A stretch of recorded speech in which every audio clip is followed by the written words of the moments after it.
Right, shitlords and ladies, I'm seeing a lot of talk again about leadership and organisation and all that kind of thing, and I want to explain why that's a bad idea and why anarchy is a much, much better idea. So, what is anarchy? Being a nerd, my primary source is not going to be a political textbook, it is going to be Alan Moore, who in V for Vendetta has this little passage that really, I think, captures the essence of the whole thing. So, all this riot and uproar, V, is this anarchy? Is this the land of do as you please? No. This is only the land of take what you want. Anarchy means without leaders, not without order. With anarchy comes an age of Ordnung, of true order, which is to say voluntary order. This age of Ordnung will begin when the mad and incoherent cycle of Verwirrung that these bulletins reveal has run its course. This is not anarchy, Eve. This is chaos. Or, if... let's get more academic for a moment. This is Roger Scruton, who's a bit of a right-wing academic, but fairly fair in his political dictionary. According to him, anarchism is the belief either that the government is intrinsically evil or that historical circumstances have conspired to make it so, together with the further belief that it is preferable and possible to abolish government, either completely or at least in part. The anarchist believes in a society without the institution of a state, and tends also to reject all forms of authority that interfere with the spontaneous actions and associations of individuals. Typical anarchist beliefs are as follows. 1. Men are benign by nature and corrupted by government.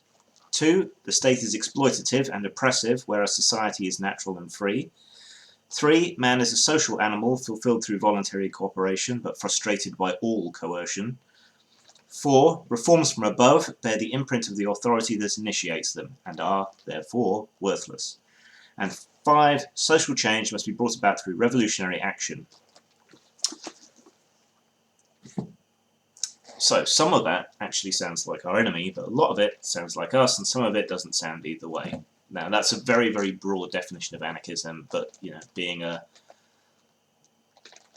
anti-organisation group, there are many, many, many strands of anarchism. But so far as we're concerned, the point is that people are trying to exert their authority upon us. And it's little wonder then that so many of us appear on the libertarian side of the political compass. And many of us are actually on the left.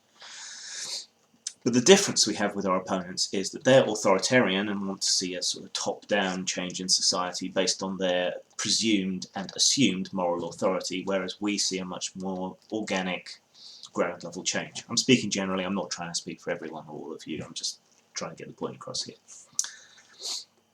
So, all these calls for leadership. I understand why it's happening. People want a unified voice, they want an organised voice, they want something they can point to and say, that's us, and these other guys aren't us.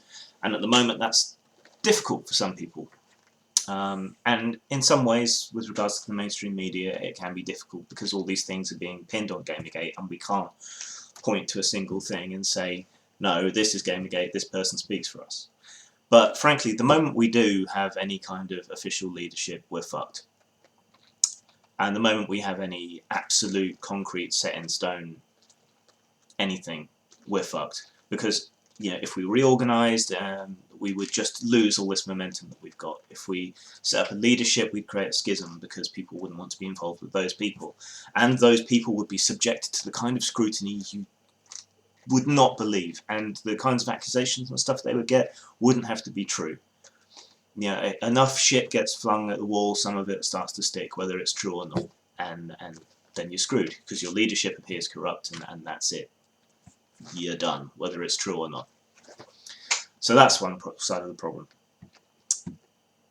What's been working for us, what's made us so adaptable and able to overcome, even when, you know, we're getting our second media dogpile here. It's not 14 articles in games magazines and websites hitting us now. It's the mainstream, and it's site after site, and they're all spinning it entirely the wrong narrative. They're not even talking about Gamergate. They're the kind of people that we're up against are just using it as another platform to talk about women in tech industries and so on.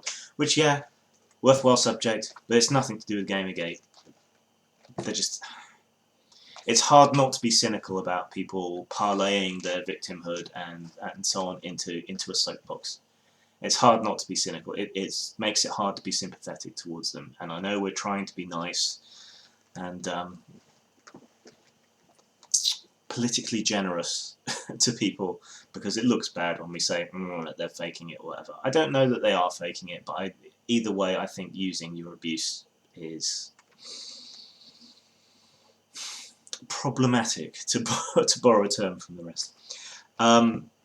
However, one of our major strengths is that Gamergate, lacking any real structure, whenever they try to hit it, whenever they try to punch it, whenever they try to take someone out, tear someone down, or diss someone, or otherwise cause them problems, it doesn't matter because they don't matter in the whole.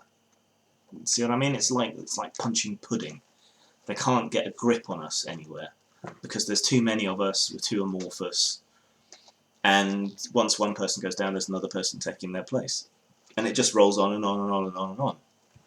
So no matter what they throw at us, we can adapt and survive. There's a concept in everywhere, really, of emergent complexity. And what that basically means is that order can arise spontaneously out of chaos.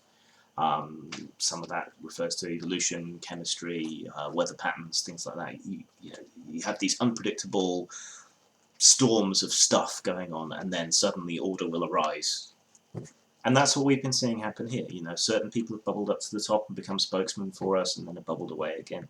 And collective efforts have uncovered all sorts of shenanigans and all sorts of corruption, and it's just, it might be difficult to make people listen to it, but because there's so many of us and we can work together to piece all this together, it works. So I would really, really encourage people, even when you're starting to feel down or like it's impossible to make any real headway without a leadership, I think with a leadership we would actually be boned. So there's that. So just keep it in mind, figure out where we draw our strength from, keep at it, work together voluntarily, that's the key part, and carry on fighting the man. Peace out.